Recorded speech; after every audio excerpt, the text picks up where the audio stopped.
Cloudcast Media.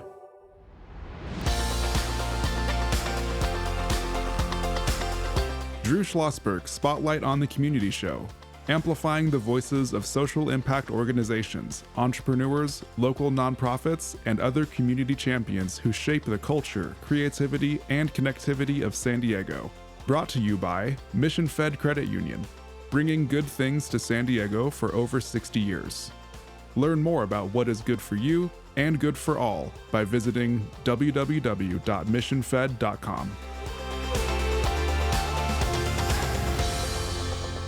I'm Drew Schlosberg of Cloudcast Media. You're going to be listening to another edition of Drew Schlosberg Spotlight on the Community Show. We are the nation's longest-running community podcast in our 20th year, brought to you by Mission Fed Credit Union. More than 60 years of doing great things for folks living in San Diego County, really focusing on a lot of the key causes. We are so honored to be doing a remote from the Navy SEAL Museum here in downtown San Diego. Joining us is Don Crawford, a docent and a retired Navy SEAL. How you doing, Don? Doing well, thanks, Drew. Well, thank you for your service. Appreciate it. Like I ask all the folks here, what got you into the military? Was it a family history or just did it on your own? Actually, it was me not paying attention. It wasn't before a judge saying, you got two choices, son. Right. I went right out of high school, I went to college. My dad gave me three choices. Hey, get a job, go in the military, go to college. If you don't know, I'd like you to go to college. What school? Utah State University. As a the Aggies. Aggie. I was a forestry major. Got out there having a good time, too good a time. Got a letter from the president inviting me to join the Army. For the folks out there that are a little younger than me, that means I was drafted. There were two recruiters in town, Army and Navy. Didn't want to go in the Army. Went and saw a Navy guy. He thought I was pretty smart because I aced the test they give you. I said, if I'm so smart, why am I sitting here talking to you? But so I was going to go nuke. I was all set to go 6 years in the Navy as a nuke and get out. And then I'm from outside Rochester, New York. I had a job all lined up to run one of the nuke power plants on Lake Ontario. Got to boot camp over here where Liberty Station is now. Right. This is 1967. One day they take you in a trailer, what do you want to be when you grow up day? And they asked me, hey, you can go to any A school, which is like engineman, gunner's mate, whatever. And I said, yeah, I want to go nuke. Oh, well, that's a special program. You need to do all this. Yeah, I did it in Salt Lake. Well, we don't have your paperwork. Hey, can you get my paperwork? And they said, hey, you're just a freaking recruit. So what do you want to do? And I said, well, put me where the Navy needs me. And so he went up the front of the trailer, and the lieutenant goes, you're going to Memphis, Tennessee to be an aviation electronics something or other. You happy with that? No. And I told him the answer, the background, and he reified that, yeah, you're just a freaking recruit. So now it's lunchtime, and I'm talking to a guy that came out with me, and I said, hey, I'm jumping the fence. They pulled a quick one on me. So I was all set to jump the fence and get out of there. And after lunch, they put us in the auditorium, and a guy named Mike Troy, who was a Navy lieutenant, he was a SEAL, but nobody knew that. They didn't have designators in those days. And he was a 1960 gold medal Olympic swimmer. And he goes, I'm going to talk to you about underwater demolition team, UDT, Navy Frogmen. Started showing pictures of jumping out of airplanes, blowing things up, scuba diving. Woo, this is how I get back at the Navy. So I signed up, took the screening test, physical screening test, got orders to UDT training, which that wasn't called BUDS yet, here in Coronado. And 16 weeks, and the last week we came back from San Clemente Island where we did all our demolition stuff. And following people are going to SEAL Team 1, and we're all looking at each other like, what the hell's a SEAL team? And then they called my name, and I went, hey, what's this SEAL stuff? I'm going to be a frogman. And one of the instructors goes, you run around the jungle and shoot people. It's a good deal. So that's how I got to SEAL Team 1. I had no idea what I was getting into. And 3 tours later in Vietnam, I finally figured it out. My goodness. Well, again, thank you for your service on that. Obviously, it meant something to you, to say the least. You're now as a docent with the Navy SEAL Museum. When did you start as docent when this thing opened? Pretty much. Yes, sir. We actually had training prior to the October opening. So talk about the program itself. We've been very fortunate enough on our Spotlight show to be interviewing our good friends at the USS Midway Museum, and of course Neil O'Connell is a regular guest. He runs Mount Soledad, as you know, National Veterans Memorial, and what we always talk about are the unbelievable docents that are, whether they're on the Midway, whether they're up in the museum up in Mount Soledad, or now here at your Naval Museum. What's it take to be a docent, a good docent? Okay, you're the lead docent, or at least that's what Beef says. Okay, so no reason. Well, maybe there is a reason to doubt him, I guess, but and so forth. So talk about that and what your role is and what you love most about that. Yeah, so we've got a world-class museum. I was a command historian for the Admiral Staff, WARCOM, after I got out of the Navy. And I think Beef talked a little bit about it. It's a heck of a museum. I mean, it's got a lot of history here, 80-some years of history. I consider a docent, say a guest comes here to the museum. If there weren't any docents, they'd walk in. Okay, there's no welcoming committee. There's no, hey, I got a question type thing. A docent to me is like you're inviting somebody into your home. That's what a docent does here. People, second floor where most of the history panels are. Elevator opens up. People step out. Hey, good morning. I'm Don Crawford. I'm a docent here, and what brings you here? And you kind of do a little chit chat. And there's some things that they need to know about right up front. So you take about 3-4 minutes, tell them about that stuff, and then send them on their way. And if they got any questions, by all means, come back and get us. The docent, our goal is to have 2 docents for every shift.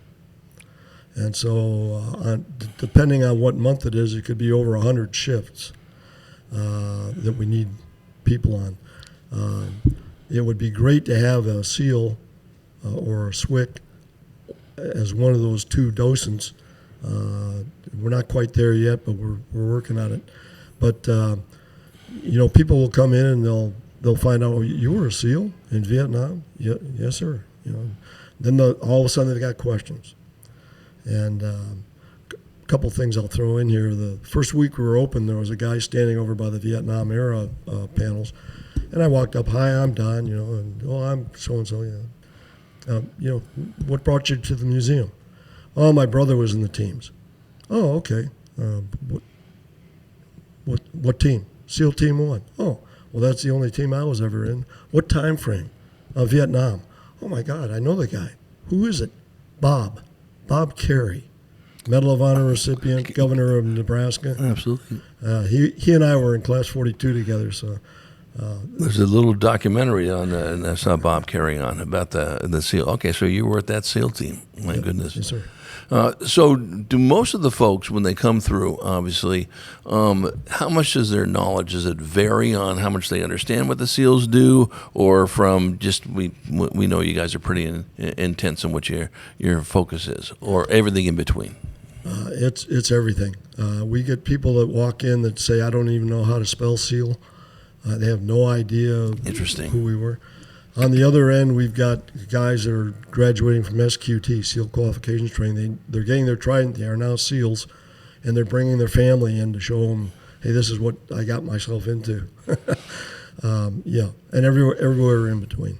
Right, exactly. We're chatting with Don Crawford. He's a docent and retired Navy SEAL here at the Navy SEAL Museum, San Diego. I'm Drew Schlosberg of Cloudcast Media, listening to another edition of Drew Schlosberg Spotlight on the Community Show. We are the nation's longest-running community podcast in our 20th year, brought to you by Mission Fed Credit Union, more than 60 years of doing great things for folks living in San Diego County. When we come back from break, we're going to talk to Don more about the role of the docent, and what questions he gets asked are the most frequent of this. One of the ones that surprised the folks the most, and then a call. I think we always have a call at the end, as you heard in the first interview with Beef and Don. That what can we do to get more docents and to fill in this when we return to Don Crawford, docent and retired Navy SEAL. After this short break.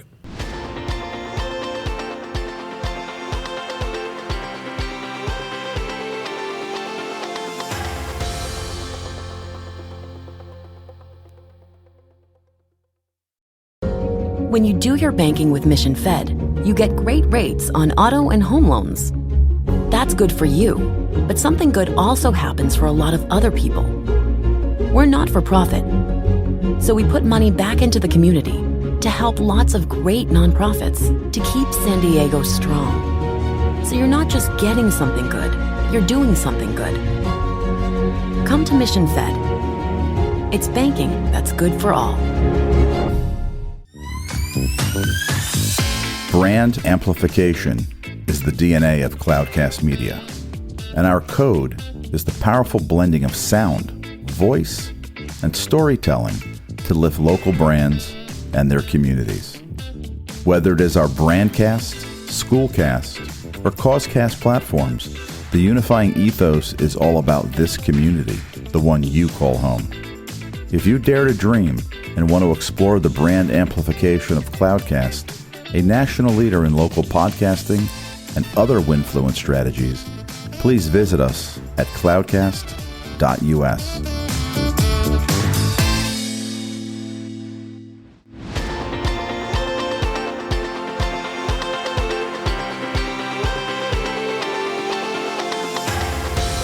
I'm Drew Schlosberg of Cloudcast Media, listening to another edition of Drew Schlosberg Spotlight on the Community Show, brought to you by Mission Fed and Credit Union. We are so honored to be doing our special remote of our Spotlight on the Community Show at the Navy SEAL Museum, San Diego, here in downtown San Diego. Honored to have Don Crawford, docent and retired Navy SEAL, on the show with us today. What did you have to learn? Now, you've been a SEAL, obviously, to say the least, in Vietnam. 3 tours, I think you told me you did. Now you're a docent here. Were there things that you said, okay, if you're going to be a docent, you need to do X, and you go, I didn't realize we did X? Or, no, you knew everything that you folks did. Was there anything new? Yes and no.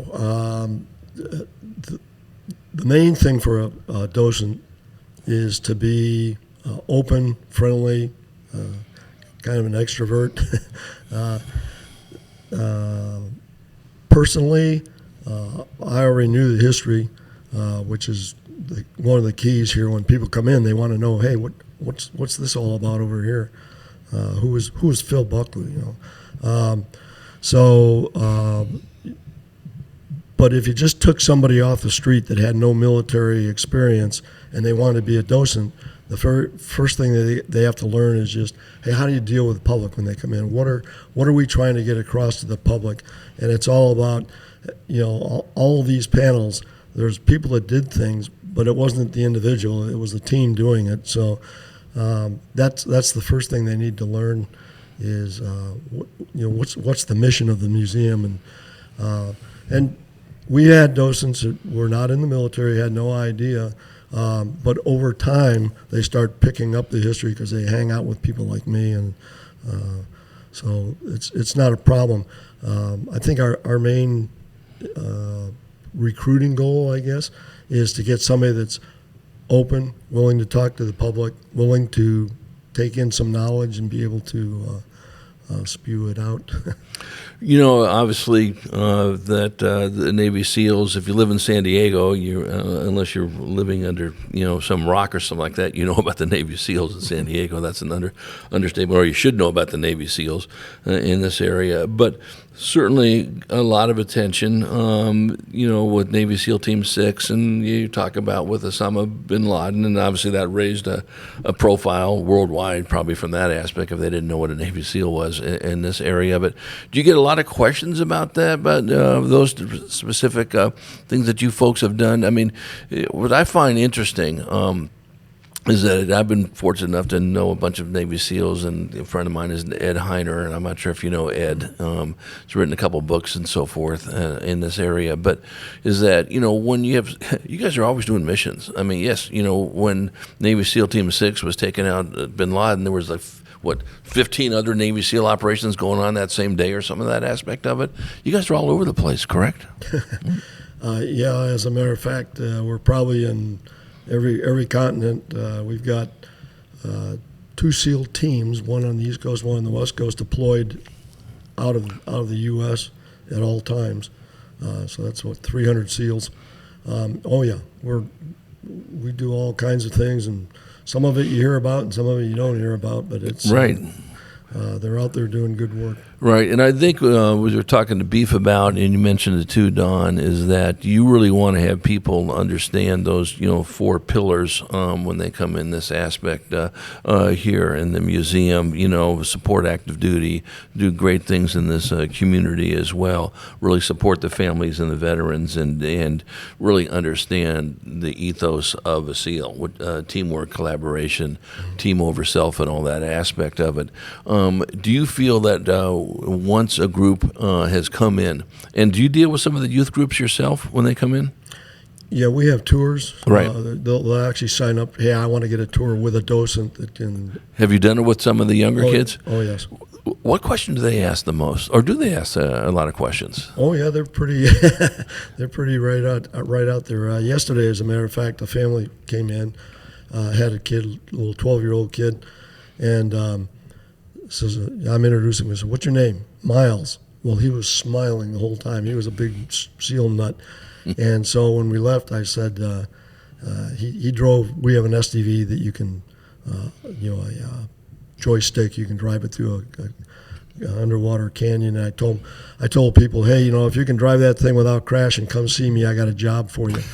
You have to go through BUDS, but I got a job for you. Do they know what BUDS is? Yeah, it's amazing. Everything from maybe 2015 forward, people are really have a good idea of what's going on there. What they don't understand is we started in World War II, our predecessors. That's right. And Korea and all these things that happened, and. Our community was pretty closed. When I first got in there, you didn't tell people. Say, well, what do you do? What do you do? I'm in the Navy. Oh, you must be on a ship. Okay, right. And it's good that we've opened up a little bit. But yeah, your question was, what kind of questions do we get? We get everything from, hey, I want to be a SEAL. What advice can you give me? Well, my advice is live in the moment. And don't worry about what's going to happen next week. And whatever that instructor's doing to you, he's got to go do something in another 5 or 10 minutes. So just put up with it. Right. Now, do you see a lot of the folks that ask about, the history? And I think when I've talked to some folks about this, they're surprised how visible or maybe invisible, but how much you guys are involved in Vietnam as you were with 3 tours. Does that surprise people? The people I talk to go, what do you mean the SEALs? They weren't in Vietnam. Oh, yeah, they were. Yeah, at the height of Vietnam, there were 6 SEAL Team 1 platoons and 2 SEAL Team 2 platoons in Vietnam, always, right, down in the Delta. Right. I don't get questions about were SEALs in Vietnam. It was like, well, what was the role? What were you doing? Right. And people think, I actually had one person, you were attacking battalions and Army NVA companies, and no, we weren't. We had very specific intelligence. We were going after individuals, and it's interesting because the process that we used during Vietnam for intelligence collection and operating, we're still doing it today. Yeah. So what can we do to support? We asked Beef this question, Beef Drexler, Executive Director of the Navy SEAL Museum, chatting with Don Crawford, docent here at the museum. What can we do to support your efforts? Obviously, come and visit, chat with folks like Don. If you want to become a docent, do you train the docents yourself? We do, and in fact, you don't just show up and we put you to work right off the bat. Right. We marry you up with another docent or a team of docents, and you kind of shadow them, walk around, and hear how they're doing things.